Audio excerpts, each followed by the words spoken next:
Javier perdió 3 horas. Carmen vio 2 de ellos en su ventana. Ricardo despertó con algo bajo la piel. 7 familias latinas, 7 encuentros. Todos reportaron lo mismo: criaturas altas, ojos negros, parálisis total. México, Texas, California, Arizona.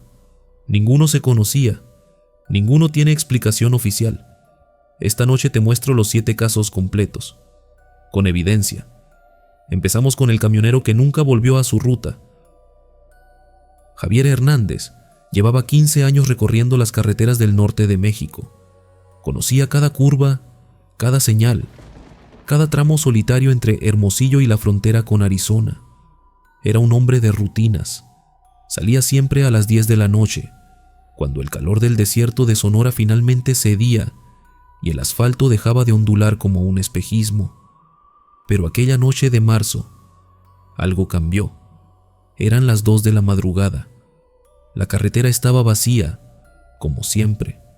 Solo el zumbido constante del motor y el resplandor amarillento de sus faros rompiendo la oscuridad absoluta del desierto. Javier llevaba puesta la radio a bajo volumen, música norteña, nada fuera de lo común, hasta que vio la luz. Al principio pensó que era otro camión aproximándose desde atrás. Una luz blanca, intensa, que se reflejaba en sus espejos retrovisores. Pero había algo extraño. La luz no parpadeaba, no se movía como los faros de un vehículo. Era constante, fija, y crecía. Javier aceleró instintivamente. El velocímetro subió de 90 a 110 kilómetros por hora, pero la luz seguía allí, más cerca, más brillante. Miró por el espejo lateral. No había nada detrás de él. La luz venía desde arriba. Su corazón comenzó a latir con fuerza. Las manos le sudaban sobre el volante. La radio empezó a crepitar. Después se llenó de estática. Y finalmente, silencio. El motor del camión tosió una vez, 2 veces, y se apagó. Javier pisó el freno con todas sus fuerzas. El camión se deslizó por inercia hasta detenerse en medio de la carretera desierta. Todo quedó en silencio.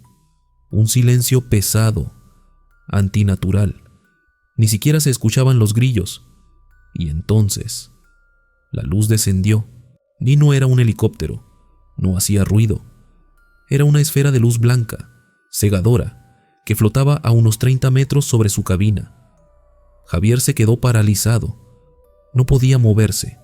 No podía gritar.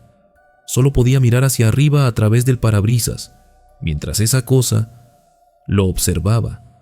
Sintió un calor extraño recorriéndole el cuerpo. No era el calor del desierto. Era algo interno, como si cada célula de su piel vibrara. Sus ojos comenzaron a lagrimear por la intensidad de la luz.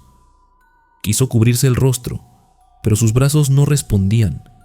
Y de pronto, nada. Javier despertó sobresaltado. Estaba en el asiento del conductor. El motor estaba encendido. La radio funcionaba perfectamente, reproduciendo la misma canción que recordaba haber escuchado antes. Miró el reloj del tablero. 5:30 de la mañana. 3 horas. Y no había perdido 3 horas. Su mente intentaba procesar lo sucedido. Revisó el camión con manos temblorosas. Todo parecía estar en orden. Las llaves seguían en el contacto. La carga en la parte trasera estaba intacta. Pero algo no estaba bien. Lo sentía. Se bajó del camión. El aire frío de la madrugada le golpeó el rostro. Caminó alrededor del vehículo. Nada. Nada fuera de lugar. Excepto... Se detuvo en seco. En el pavimento, justo debajo de donde había estado estacionado su camión, había una marca. Un círculo perfecto de aproximadamente 3 metros de diámetro. El asfalto estaba chamuscado, quemado, como si algo extremadamente caliente hubiera estado suspendido sobre él.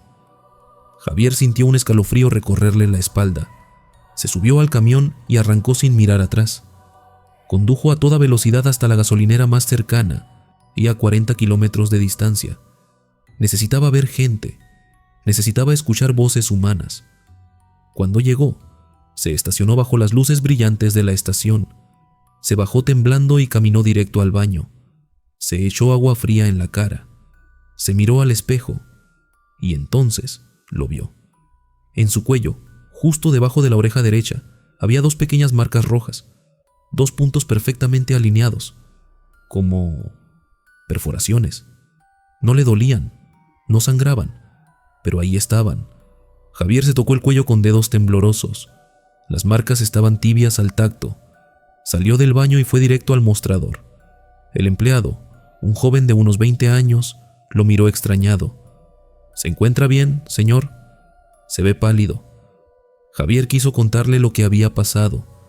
Quiso decirle que había visto algo allá afuera, que había perdido 3 horas de su vida, y que tenía marcas en el cuello que no estaban ahí antes. Pero no pudo. ¿Quién le creería? Pagó un café, subió a su camión y continuó su ruta. Nunca reportó el incidente, nunca habló de ello con su familia, pero desde esa noche, Javier cambió sus rutas. Nunca más volvió a cruzar ese tramo de carretera entre Hermosillo y la frontera. Y cada vez que alguien le preguntaba por qué, simplemente decía: prefiero el camino largo. Años después, cuando finalmente le contó la historia a su hijo mayor, terminó con una pregunta que todavía lo persigue. ¿Qué me hicieron durante esas 3 horas? ¿Y por qué? ¿No recuerdo nada? Esa pregunta nunca obtuvo respuesta. Pero Javier sabe algo con certeza, algo que siente en lo más profundo de su ser. No estuvo solo aquella noche, y lo que sea que descendió del cielo, lo estaba esperando. Antes de continuar con el siguiente caso, déjame preguntarte algo. ¿Alguna vez has visto luces inexplicables en el cielo? ¿Has sentido esa sensación de que algo te observa? Déjamelo saber en los comentarios. Quiero leer tu historia. Y si estás disfrutando estos relatos, suscríbete a Noctaris. Cada semana traigo casos que el mundo prefiere olvidar. Ahora, continuemos. El segundo caso nos lleva a las calles de Los Ángeles. La mayoría de las personas creen que los encuentros con lo desconocido ocurren en lugares remotos, desiertos, bosques, carreteras solitarias en medio de la nada, pero a veces suceden en tu propia casa. Carmen Morales vivía con sus 2 hijos, Diego de 12 años y Sofía de 9, en un pequeño departamento de 2 habitaciones en el este de Los Ángeles. Era una zona tranquila, familias trabajadoras, niños jugando en las calles, música sonando desde las ventanas abiertas los fines de semana.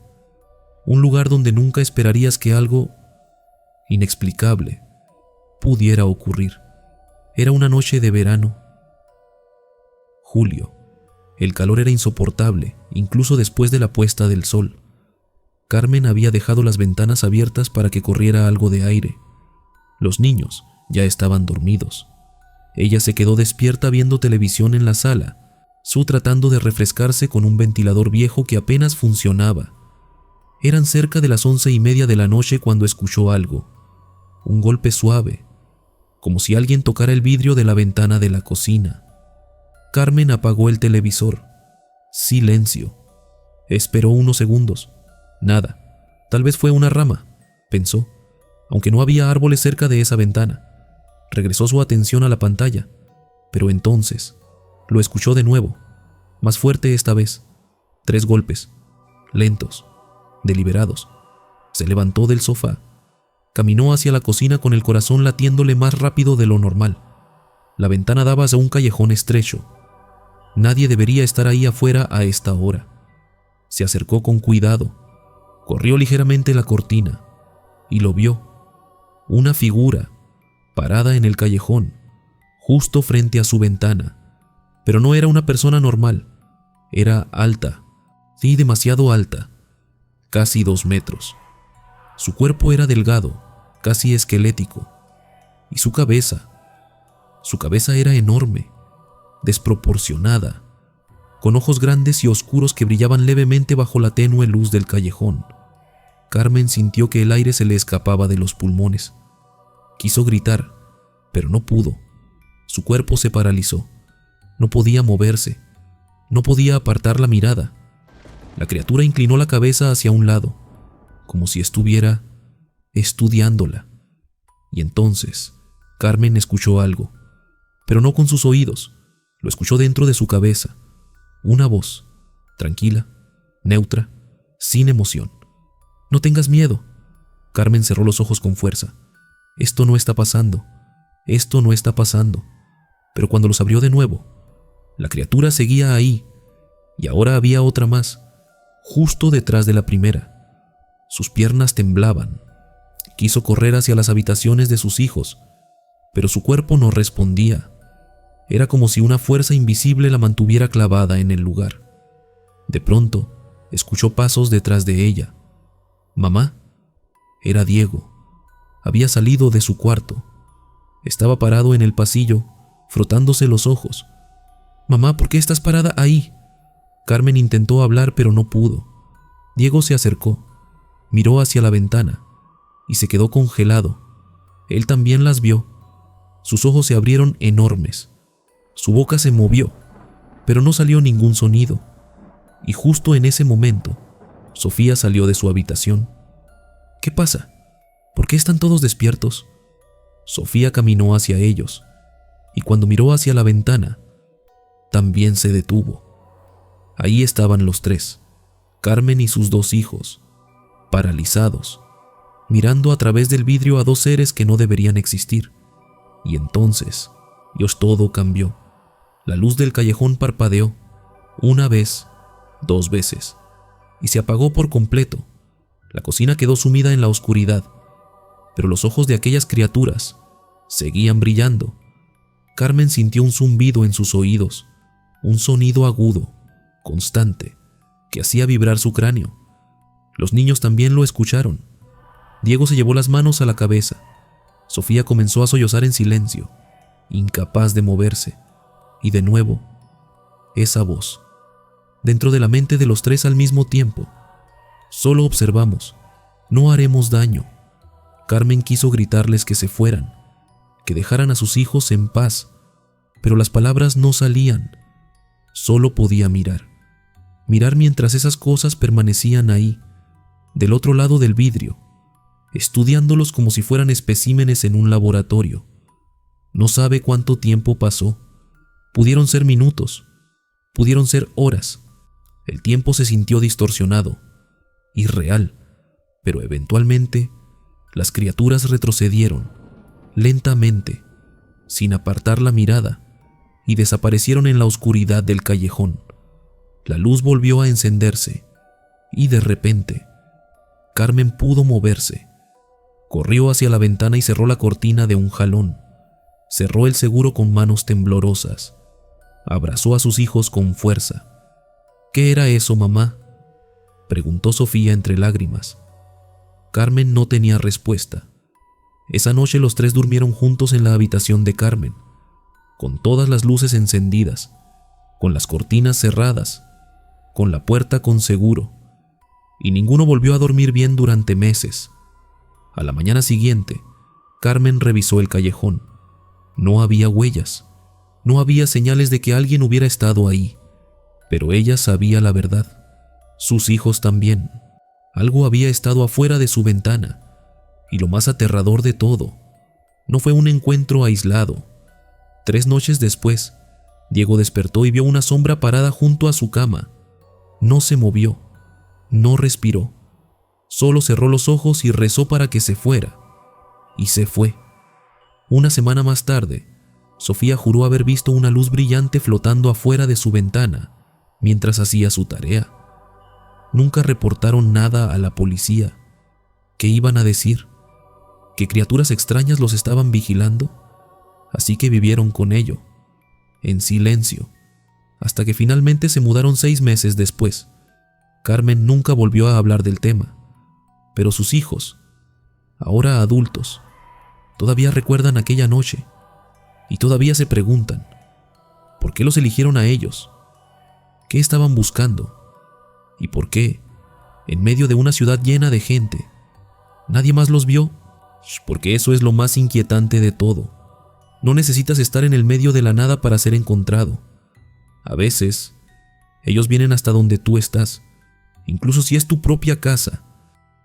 Si alguna vez has sentido que algo te observa desde la oscuridad, no estás solo. Miles de personas han vivido experiencias similares, y la mayoría nunca lo cuenta. Dale like a este video si quieres que siga trayendo estos casos, y activa la campanita, porque lo que viene es aún más perturbador. Ahora, vamos al tercer caso, a un lugar donde la tierra guarda secretos muy antiguos. En las zonas rurales de México, la tierra no es solo un lugar donde se siembra, es un legado, una conexión con los ancestros, un pacto entre el hombre y la naturaleza que ha existido por generaciones. Don Arnulfo sabía esto mejor que nadie. Había trabajado la misma milpa desde que era niño, la misma tierra que cultivó su padre, y el padre de su padre antes que él. Maíz, frijol, calabaza.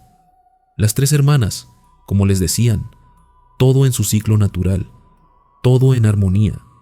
Vivía en un pequeño poblado cerca de Puebla, un lugar donde las casas aún tenían techos de lámina, y las noches eran tan oscuras que las estrellas brillaban como nunca lo hacen en las ciudades. Don Arnulfo tenía 67 años cuando ocurrió. Era octubre, la temporada de cosecha. Esa noche había decidido quedarse tarde en la milpa para terminar de revisar las mazorcas, y quería asegurarse de que todo estuviera listo para el corte del día siguiente. Eran cerca de las 9 de la noche, cuando notó algo extraño. Sus perros, que siempre lo acompañaban al campo, comenzaron a comportarse de manera rara. Ladraban hacia el cielo, no hacia los árboles, no hacia el camino, hacia arriba. Don Arnulfo levantó la mirada, y entonces lo vio, una luz, suspendida en el aire, justo sobre su milpa. No era una estrella, no era un avión, era una esfera de luz brillante, del tamaño de una camioneta, flotando en completo silencio a unos 50 metros de altura. Don Arnulfo se quedó inmóvil. Su corazón latía con fuerza, pero no sentía miedo. Sentía curiosidad y algo más, algo que no podía explicar, como si esa luz lo llamara. Los perros dejaron de ladrar, se echaron al suelo, temblando, con las orejas pegadas a la cabeza. La luz comenzó a descender, lentamente, sin hacer ruido, sin viento, sin polvo, solo bajando. Don Arnulfo dio un paso atrás, luego otro, pero no podía apartar la mirada. La luz era tan intensa que debería haberle lastimado los ojos, pero no lo hacía. Era una luminosidad cálida, envolvente, y entonces la luz cambió, se dividió, como si algo dentro de ella se estuviera moviendo, y de su interior emergió una forma, una figura. No era humana, era alta, delgada, con brazos largos que casi tocaban el suelo. Su piel parecía brillar con un resplandor azulado.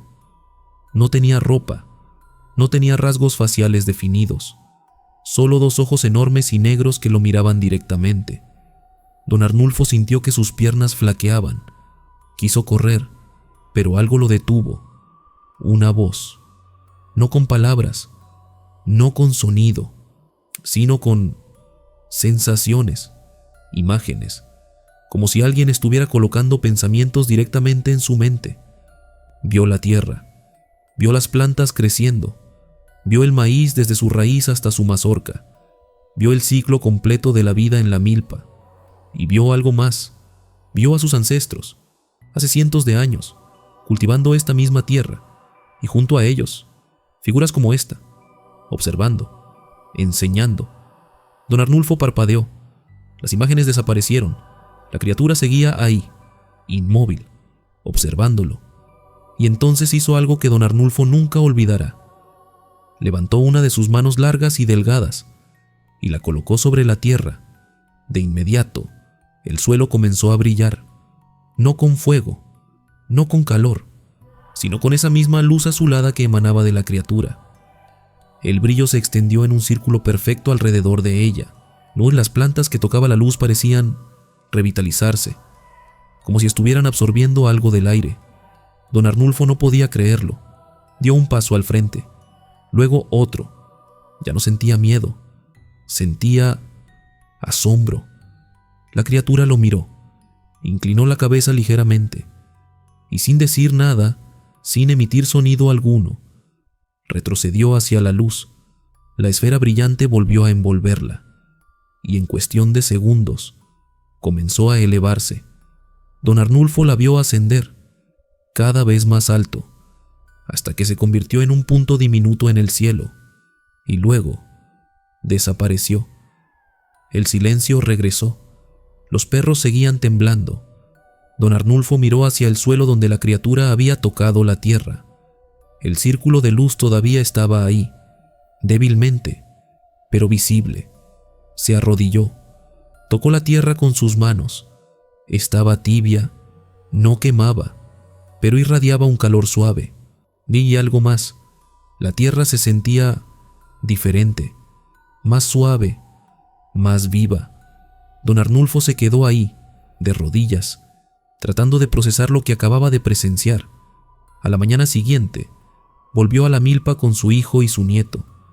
Les mostró el lugar donde había visto la luz. El círculo seguía ahí, marcado en la tierra como una quemadura, pero sin ceniza, sin daño. Y las plantas dentro de ese círculo estaban más grandes, más verdes, más fuertes que el resto. Su hijo no le creyó. Dijo que había sido un rayo, o tal vez un meteorito que cayó cerca. Don Arnulfo no discutió. Sabía lo que había visto. Durante la cosecha, las mazorcas dentro de ese círculo fueron las más grandes que habían tenido en años. Granos perfectos. Ninguna plaga, ninguna enfermedad. Don Arnulfo nunca volvió a ver esa luz. Pero desde entonces, cada noche antes de dormir, ella mira al cielo desde su ventana y se pregunta, ¿qué fue lo que vio realmente? ¿De dónde venía? ¿Y por qué vino a su milpa? Pero hay otra pregunta que lo inquieta aún más. En las historias de sus ancestros, en los relatos que le contaba su abuela cuando era niño, siempre se hablaba de los que venían del cielo, los que enseñaron a sembrar, los que trajeron el maíz.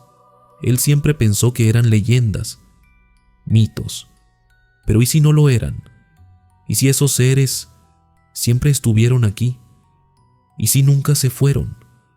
Don Arnulfo no tiene respuestas, pero cada vez que cosecha su maíz, cada vez que toca la tierra con sus manos, siente que no está solo y que tal vez nunca lo estuvo. La conexión entre lo ancestral y lo desconocido es más profunda de lo que imaginamos. Si este video te está inquietando, es porque debería. Compártelo con alguien que necesite escuchar estas historias. Y quédate, porque el siguiente caso es uno de los más perturbadores. Ahora, vamos a Texas, a un lugar donde las luces nunca dejan de aparecer. Marfa, Texas, un pequeño pueblo en medio del desierto, conocido por dos cosas: su comunidad artística y las luces, las Marfa Lights, luces misteriosas que aparecen en el horizonte sin explicación, esferas brillantes que flotan, se dividen, desaparecen y reaparecen. Nadie sabe qué son, y algunos dicen que son reflejos de autos en la carretera. Otros creen que son algo más. Ricardo Vega tenía 23 años. Estudiaba ingeniería en la Universidad de Texas en El Paso. Había escuchado sobre las luces de Marfa toda su vida, pero nunca las había visto, hasta que decidió hacer el viaje con dos amigos durante un fin de semana largo de primavera. Llegaron un viernes por la tarde. Acamparon en las afueras del pueblo, cerca del mirador oficial donde los turistas van a observar las luces. Pero Ricardo quería algo más auténtico, más cercano. Así que esa noche, mientras sus amigos se quedaron en el campamento, él tomó su auto y condujo solo hacia el desierto. Eran casi las 11 de la noche cuando apagó el motor. Salió del auto. El silencio era absoluto. Solo el viento soplando suavemente entre los arbustos. El cielo estaba despejado. Miles de estrellas brillaban sobre él. Y entonces las vio. Primero una, luego dos. Luces naranjas flotando en el horizonte, exactamente como las describían. Ricardo sacó su teléfono para grabar, pero la batería estaba muerta. Extraño, la había cargado completamente antes de salir. No importa, pensó, las voy a ver con mis propios ojos. Las luces comenzaron a moverse, no como autos, no como aviones, se movían erráticamente, arriba, abajo, de lado, como si estuvieran jugando. Ricardo caminó hacia ellas, no sabía por qué, algo lo impulsaba, algo en su mente le decía que se acercara, y entonces, una de las luces cambió de dirección, vino directamente hacia él.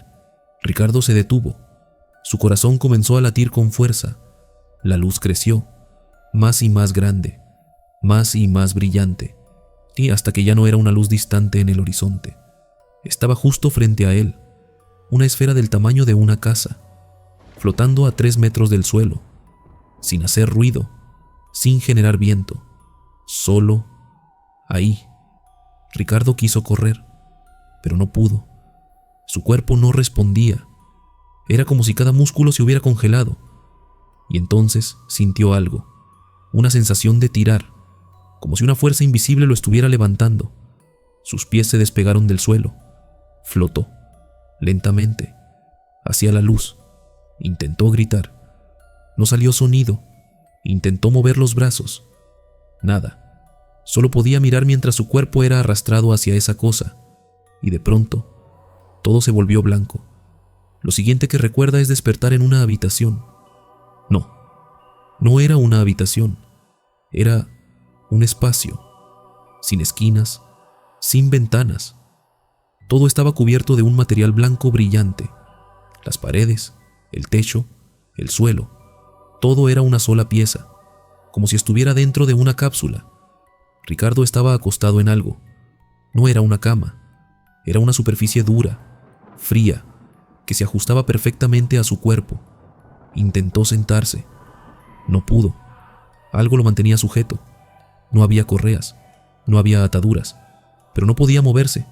Y entonces los vio. 3 figuras, paradas alrededor de él.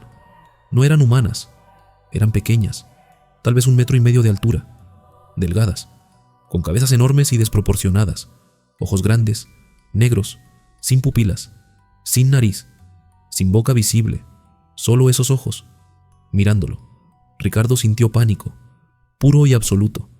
Intentó hablar, intentó suplicar, nada funcionaba. Una de las criaturas se acercó, levantó una mano. Tenía solo 3 dedos largos y delgados, y tocó su frente. De inmediato, Ricardo sintió una calma antinatural. El pánico desapareció, no porque quisiera, sino porque algo en su mente lo apagó, como si alguien hubiera presionado un interruptor. La criatura inclinó la cabeza, como si estuviera escaneándolo. Ricardo sintió algo frío deslizándose por su brazo izquierdo. Miró hacia abajo. Una de las criaturas estaba sosteniendo algo, un instrumento, metálico, con una luz azul pulsante en la punta. Lo presionó contra su antebrazo. No hubo dolor, pero sintió presión, como si algo estuviera siendo insertado debajo de su piel. Intentó resistirse, intentó gritar, pero su cuerpo no le pertenecía. Las criaturas trabajaban en silencio, sin comunicarse entre ellas, sin hacer ruido, solo procedimientos mecánicos, fríos. Y entonces una de ellas se acercó a su rostro, tan cerca que Ricardo pudo ver su reflejo en esos ojos negros enormes, y escuchó algo, no con sus oídos, con su mente. No recordarás. Y todo se volvió negro. Ricardo despertó en el suelo del desierto, a unos 20 metros de su auto. Estaba amaneciendo. El cielo estaba teñido de rosa y naranja. Se sentó bruscamente. Su cabeza daba vueltas. Su cuerpo temblaba. Miró a su alrededor. Nada. Solo el desierto vacío. Revisó su teléfono. Seguía muerto. Miró su reloj. 6:30 de la mañana. Había perdido más de 7 horas. Se levantó tambaleándose. Corrió hacia su auto. Arrancó y condujo de regreso al campamento a toda velocidad. Sus amigos estaban despiertos, preocupados. Habían intentado llamarlo toda la noche. ¿Dónde estabas, güey? Desapareciste. Ricardo no sabía qué decir. Les contó que se quedó dormido en el auto y que la batería se le había acabado. Pero esa tarde, mientras se duchaba, vio algo. En su antebrazo izquierdo, una pequeña marca roja, 2 puntos, como una quemadura, justo donde recordaba que la criatura Pi había presionado ese instrumento. Ricardo tocó la marca. Estaba dura, como si hubiera algo debajo de la piel. Durante las siguientes semanas, los recuerdos comenzaron a regresar, en pesadillas, en flashes durante el día, fragmentos de esa habitación blanca, de esos ojos negros, de esa voz en su cabeza. Dejó de dormir bien, comenzó a evitar la oscuridad, empezó a investigar, leyó sobre abducciones, habló con otros que decían haber pasado por lo mismo y descubrió algo aterrador. Todos describían lo mismo, la misma habitación, las mismas criaturas, las mismas marcas. Ricardo nunca volvió a Marfa, nunca volvió a hablar de las luces. Sí, pero la marca en su brazo sigue ahí. Y cada noche, antes de dormir, se pregunta, ¿qué le hicieron? ¿Por qué él? ¿Y qué es lo que pusieron dentro de su cuerpo? Y lo peor de todo, ¿volverán? Porque eso es lo que más lo atormenta. La sensación de que esto no terminó, de que fue marcado, elegido, y de que algún día regresarán por él. No todos los encuentros son aterradores, al menos no al principio. Mateo Ruiz tenía 9 años cuando comenzó a ver al visitante. Vivía con sus padres y su hermana menor en los suburbios de San Antonio, Texas. Una casa típica de clase media, césped bien cuidado, columpio en el patio trasero, una cerca de madera que separaba su jardín del bosque pequeño que había detrás. Era el verano del 98, las vacaciones escolares. Mateo pasaba las tardes jugando afuera, imaginando aventuras, construyendo fortes con ramas y cartones. Fue una noche de julio cuando lo vio por primera vez. Eran cerca de las 9. Ya estaba oscuro. Mateo estaba en su habitación, mirando por la ventana que daba al patio trasero. A veces le gustaba observar las luciérnagas. Le parecía mágico cómo brillaban en la oscuridad. Pero esa noche vio algo más, y una figura, parada junto a la cerca, bajo la sombra de un árbol.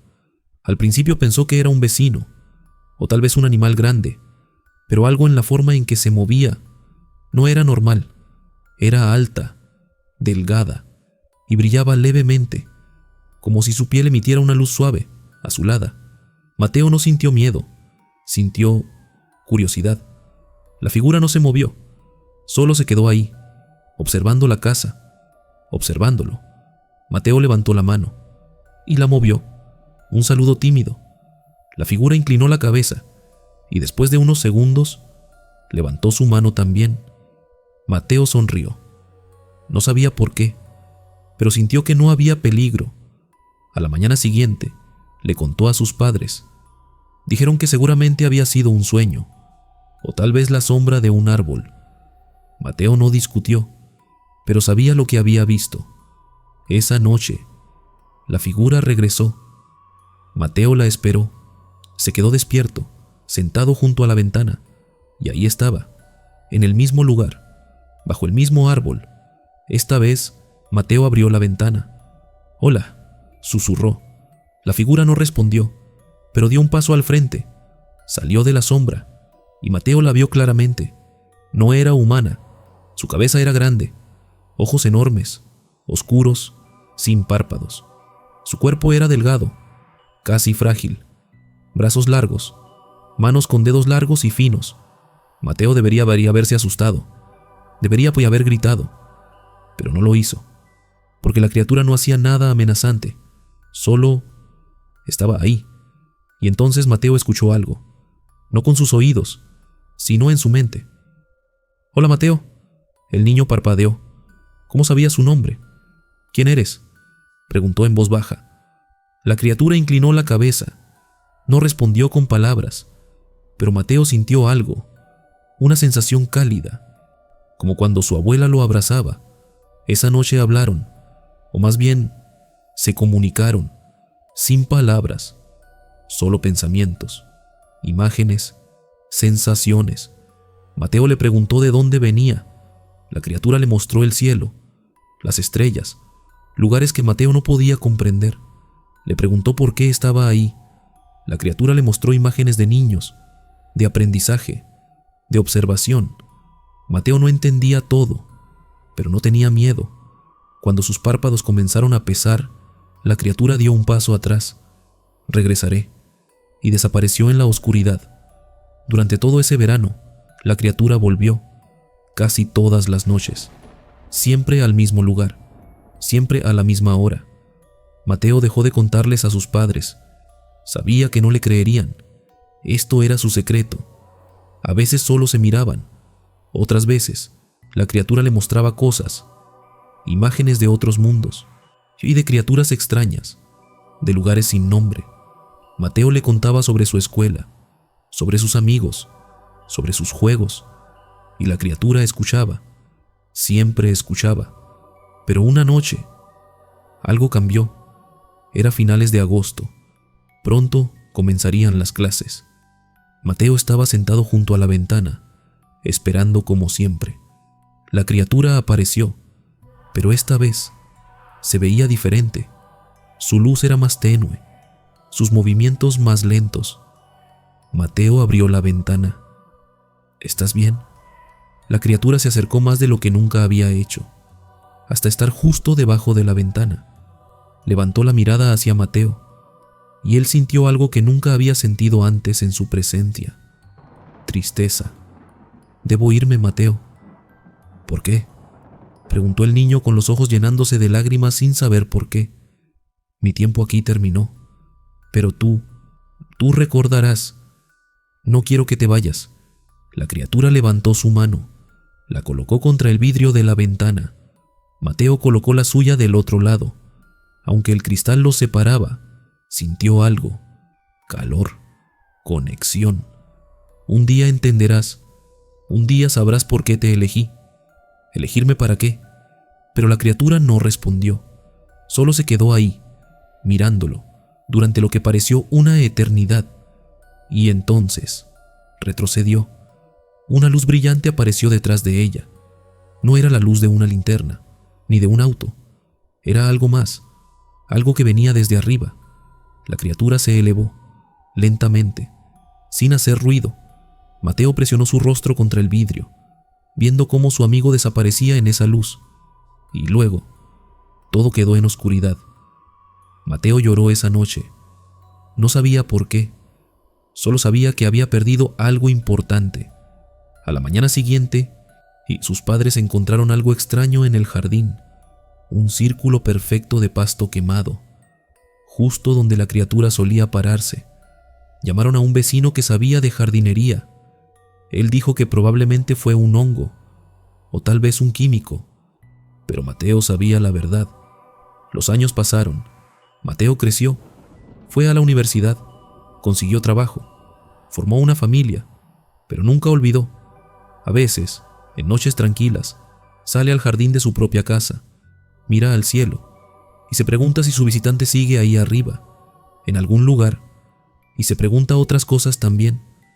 ¿Fue real o fue solo la imaginación de un niño solitario? ¿Por qué él? ¿Qué vio esa criatura en un niño de 9 años? Y la pregunta que más lo atormenta: ¿qué quiso decir con un día entenderás? Porque Mateo ahora tiene 35 años y todavía no entiende. Pero hay algo que sí sabe, algo que siente en lo más profundo de su ser. Esa criatura no vino a hacerle daño, vino a enseñarle algo, a mostrarle algo, y tal vez, solo tal vez, algún día regresará para terminar lo que comenzó. Caso número 6. Uno de los argumentos más comunes contra los encuentros extraterrestres es la falta de testigos múltiples. Siempre es una persona sola, en medio de la nada, sin nadie que pueda corroborar su historia. Pero a veces no es así. Era febrero del 2016. 4 amigos decidieron hacer un viaje por carretera desde Chihuahua hasta Ciudad Juárez. Eran jóvenes, entre 25 y 28 años. Habían crecido juntos, se conocían desde la secundaria. Sus nombres eran Gabriel, Luis, Fernando y Alejandra, la única mujer del grupo. Salieron un viernes por la noche, alrededor de las 10. Querían llegar a Juárez antes del amanecer para encontrarse con otros amigos. La carretera era larga, recta, y en esa época del año, desolada. Gabriel manejaba, Luis iba de copiloto, y a Fernando y Alejandra en los asientos traseros. Llevaban música sonando, risas, conversación, un viaje normal, hasta que llegaron al kilómetro 230. Eran las 2 de la madrugada. No había otros autos en la carretera, solo ellos. Y de pronto, el auto comenzó a perder potencia. Gabriel pisó el acelerador. Nada. El motor tosió. Las luces del tablero parpadearon. ¿Qué pasa?, preguntó Luis. No sé. El auto estaba bien. La música se cortó. La radio se llenó de estática. Y entonces, el motor se apagó por completo. El auto se deslizó hasta detenerse en medio de la carretera. No puede ser, murmuró Gabriel girando la llave. Nada. El auto estaba completamente muerto. Luis sacó su teléfono para llamar a asistencia vial. Sin señal. Fernando intentó con el suyo. Igual. Sin señal. Alejandra miró por la ventana. «Días, chicos, miren eso». Todos voltearon. A unos 200 metros de distancia, sobre la carretera, había una luz. No era una luz de auto. Era enorme, suspendida en el aire, como si algo estuviera flotando sobre el asfalto. «¿Qué demonios es eso?», preguntó Luis. Nadie respondió. Todos miraban fijamente. La luz comenzó a crecer, no porque se moviera, sino porque se estaba acercando. «Arranquemos, arranquemos ahora», dijo Alejandra con voz temblorosa. Gabriel giró la llave una y otra vez. El auto no respondía. La luz seguía acercándose, y entonces pudieron verla con claridad. No era solo una luz, era un objeto, masivo, del tamaño de un edificio de 3 pisos, con forma triangular. 3 luces brillantes en cada esquina, una luz roja pulsante en el centro, y se movía en completo silencio. «Esto no está pasando», susurró Fernando, y su voz temblaba. El objeto se detuvo justo sobre ellos. La luz era tan intensa que iluminó todo el interior del auto, como si fuera de día. Los 4 se cubrieron los ojos, y entonces sintieron algo, una vibración, no del suelo, no del auto, sino del aire mismo, como si la atmósfera estuviera zumbando. Luis intentó abrir la puerta. No se movió. Empujó con fuerza. Nada. Como si estuviera sellada. «No puedo salir. No puedo salir». Gabriel intentó con su puerta. Igual. Atascada. El aire dentro del auto comenzó a sentirse pesado, denso, como si la presión hubiera cambiado. Alejandra miraba hacia arriba a través del techo panorámico del auto, y lo que vio la dejó sin aliento.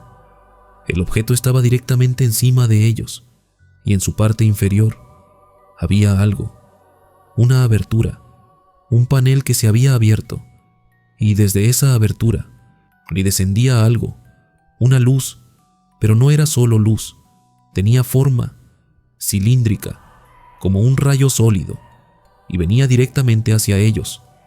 «Agáchense», gritó Gabriel.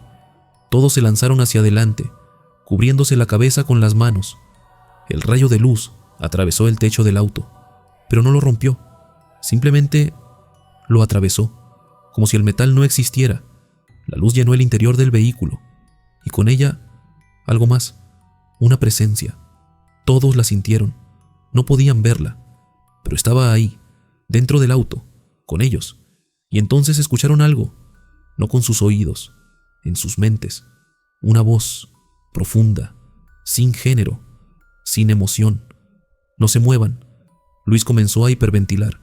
Fernando cerró los ojos con fuerza, rezando en voz baja. Alejandra lloraba en silencio. Gabriel solo miraba al frente, paralizado.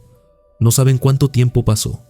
Que pudieron ser segundos, pudieron ser minutos, pero eventualmente la luz se retiró, el rayo cilíndrico ascendió, la abertura en el objeto se cerró y lentamente el triángulo masivo comenzó a elevarse. Subió y subió hasta que se convirtió en un punto de luz en el cielo y desapareció. De repente, todo volvió a funcionar. El motor del auto se encendió solo, las luces se encendieron, la radio volvió a sonar. Los cuatro se quedaron en silencio, respirando agitadamente, temblando. ¿Todos vieron eso?, preguntó Gabriel con voz ronca. Sí, respondió Luis. Yo también, dijo Fernando. Yo igual, susurró Alejandra. Gabriel miró el reloj del auto. Eran las 3:40 de la mañana. Habían perdido casi 2 horas. Sin decir otra palabra, Gabriel pisó el acelerador y condujo, rápido, sin parar, sin mirar atrás. Llegaron a Juárez antes del amanecer. Se detuvieron en una gasolinera. Bajaron del auto y se abrazaron. Todos estaban llorando. ¿Qué fue eso?, preguntó Alejandra.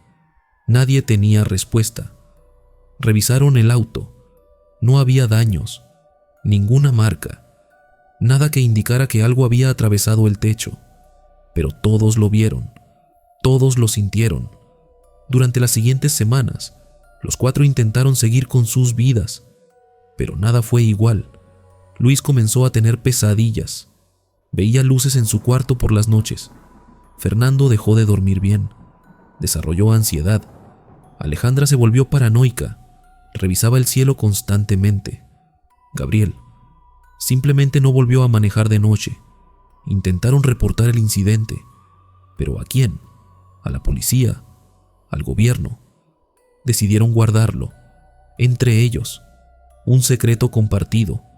Pero años después, Gabriel finalmente lo publicó en un foro de internet, de forma anónima, y descubrió algo inquietante. Otras personas habían reportado encuentros similares en esa misma carretera, en ese mismo tramo, siempre de noche, siempre con pérdida de tiempo, siempre con el mismo objeto triangular. Esa zona tiene algo. Los cuatro amigos nunca volvieron a tomar esa ruta, y aunque han intentado olvidar lo que pasó aquella noche, no pueden, porque hay algo que no los deja ir. La pregunta que los persigue: ¿por qué los detuvieron? ¿Qué querían? ¿Y qué pasó durante esas 2 horas que no recuerdan? Porque todos tienen la misma sensación, la sensación de que algo les fue hecho o mostrado, pero no pueden recordarlo. Y eso es lo más aterrador de todo. Cuando 4 personas comparten la misma experiencia, el mismo terror y la misma pérdida de tiempo, ya no se puede descartar como imaginación, ya no se puede ignorar, porque cuando muchos ven lo mismo, tal vez, solo tal vez, es porque es real. Hay lugares en este mundo donde la naturaleza parece diferente, donde el silencio es demasiado profundo, donde los animales evitan ciertas áreas sin razón aparente, y donde la gente local sabe que algo no está bien. Sofía Delgado llevaba 5 años trabajando como guardabosques en una reserva natural al norte de Nuevo México. Era una mujer fuerte, práctica, acostumbrada a la soledad del bosque. Había crecido en una comunidad latina cercana, donde las historias de lo sobrenatural eran tan comunes como las de la vida diaria. Pero Sofía nunca creyó en esas cosas, hasta que comenzó a trabajar en la reserva.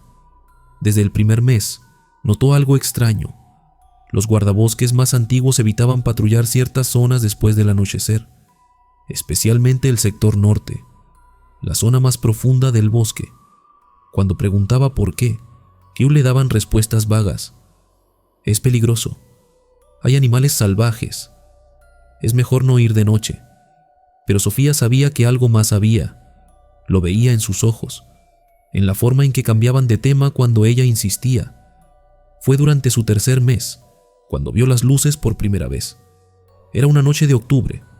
Estaba en la torre de vigilancia, completando su turno nocturno. Eran casi las 11. El bosque estaba en silencio, solo el sonido del viento entre los árboles.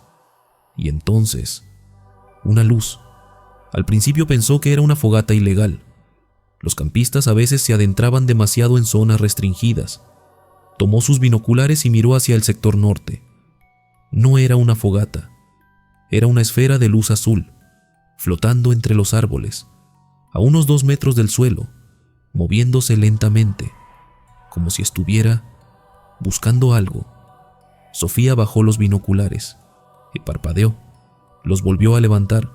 La luz seguía ahí, y ahora había otra, y otra más. 3 esferas azules, flotando en formación, sin hacer ruido. Tomó su radio. Base, aquí Torre 3. Estoy viendo luces no identificadas en el sector norte. Solicito permiso para investigar. Hubo un largo silencio. Luego la voz de su supervisor, Roberto, un hombre de 50 años que había trabajado en la reserva durante más de 20. Negativo, Torre 3. Manténgase en posición. No investigue. Pero podrían ser intrusos. Torre 3. Quédese donde está. Eso es una orden. Sofía frunció el ceño. ¿Por qué tanta urgencia en mantenerla alejada? Observó las luces durante otros 10 minutos. Se movían entre los árboles. Aparecían, desaparecían, reaparecían más lejos. Y entonces, todas se apagaron al mismo tiempo, como si alguien hubiera presionado un interruptor. A la mañana siguiente, Sofía confrontó a Roberto. ¿Qué fue lo que vi anoche? Roberto suspiró. La miró con expresión cansada. Sofía, hay cosas en este bosque que es mejor no buscar. ¿Qué cosas? Esas luces aparecen desde hace años, siempre en el sector norte, siempre de noche. Hemos reportado, hemos investigado, nunca encontramos nada, pero los que se acercan demasiado regresan diferentes. ¿Diferentes cómo? Asustados. Algunos piden transferencia, otros renuncian. Uno terminó en terapia. Sofía debería haber escuchado la advertencia, debería haber dejado el tema, pero no lo hizo. Durante las siguientes semanas, las luces aparecieron cada vez con más frecuencia, siempre en el mismo lugar, siempre después de las 10 de la noche, y Sofía comenzó a sentir algo, una sensación de ser observada, incluso durante el día. Cuando patrullaba cerca del sector norte, sentía ojos sobre ella, pero cuando volteaba, no había nada. Los animales también actuaban extraño. Los ciervos evitaban esa zona. Los pájaros no cantaban ahí. Incluso los insectos parecían escasos. Algo en ese lugar no estaba bien. Fue una noche de noviembre cuando Sofía decidió investigar por su cuenta. Esperó hasta su turno nocturno, y cuando estuvo segura de que nadie la vería, tomó su linterna y caminó hacia el sector norte. El bosque estaba oscuro. Su linterna cortaba la oscuridad en un haz angosto. Cada crujido de hojas bajo sus pies sonaba demasiado fuerte. Caminó durante 20 minutos, hasta llegar al claro donde solía ver las luces. Y ahí estaban, 3 esferas azules, flotando en el centro del claro, más brillantes de cerca, más reales. Sofía se detuvo en el borde del claro. Su corazón latía con fuerza. Cada instinto le gritaba que corriera, pero su curiosidad era más fuerte. Dio un paso adelante. Las luces se detuvieron, como si hubieran notado su presencia. Sofía tragó saliva, dio otro paso. Las 3 esferas giraron hacia ella, como si tuvieran conciencia, y entonces una de ellas se acercó, flotó directamente hacia Sofía, lentamente, sin prisa. Ella retrocedió, pero su espalda chocó contra un árbol. No había a dónde ir. La luz se detuvo a 2 metros de distancia. Sofía pudo sentir su calor, su vibración. Era como estar parada frente a algo vivo. Y entonces escuchó algo dentro de su cabeza. No era una voz, era información, imágenes, sensaciones. Vio el bosque desde arriba, vio años pasando en segundos, pues vio criaturas que no eran de este mundo caminando entre los árboles. observando, esperando, y vio algo más, algo que la llenó de terror. Este lugar no era solo un bosque, era un punto de observación, un sitio donde ellos venían, regularmente, desde hace décadas, tal vez siglos, y no estaban solos. La luz retrocedió, y junto con las otras dos, ascendió. Sofía cayó de rodillas, temblando, respirando agitadamente. Miró hacia arriba. Las tres luces subieron entre las copas de los árboles, más y más alto, hasta que desaparecieron en el cielo nocturno. Sofía corrió como nunca en su vida, de regreso a la torre, de regreso a la seguridad de las luces artificiales. Cuando llegó, Roberto la estaba esperando. «Te dije que no fueras». Sofía no pudo responder. Solo se dejó caer en una silla, temblando.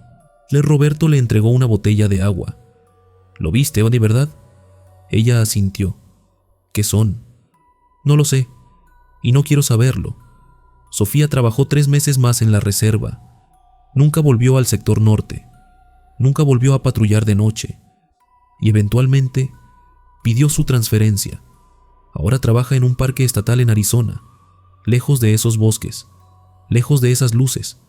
Pero hay noches en las que mira al cielo y se pregunta si todavía están ahí, en ese claro, observando, esperando. Y se pregunta algo más. ¿Cuántos lugares como ese existen? ¿Cuántos bosques, desiertos, montañas guardan secretos que no deberíamos descubrir? Porque Sofía aprendió algo aquella noche. Hay lugares en este mundo que no nos pertenecen, lugares donde ellos están primero y donde nosotros somos los intrusos. Algunos secretos están mejor enterrados. Algunas preguntas no deben ser respondidas y algunos lugares deben permanecer en la oscuridad. 7 vidas cambiadas para siempre. Algunos dirán que son mentiras, imaginación, coincidencias, pero cuando miles de personas, en diferentes países, en diferentes épocas, describen lo mismo, ¿seguimos llamándolo coincidencia? La pregunta que nos persigue desde el principio de los tiempos sigue sin respuesta. ¿Estamos solos en este universo? Yo no puedo responderte eso. Solo puedo mostrarte los testimonios, las historias, los casos que el mundo prefiere ignorar. Tú decides qué creer. Si quieres más casos como estos, suscríbete a Noctaris. Cada semana traigo historias que desafían toda lógica. Y recuerda, la noche guarda sus secretos, y yo estaré aquí para contarlos. Hasta la próxima.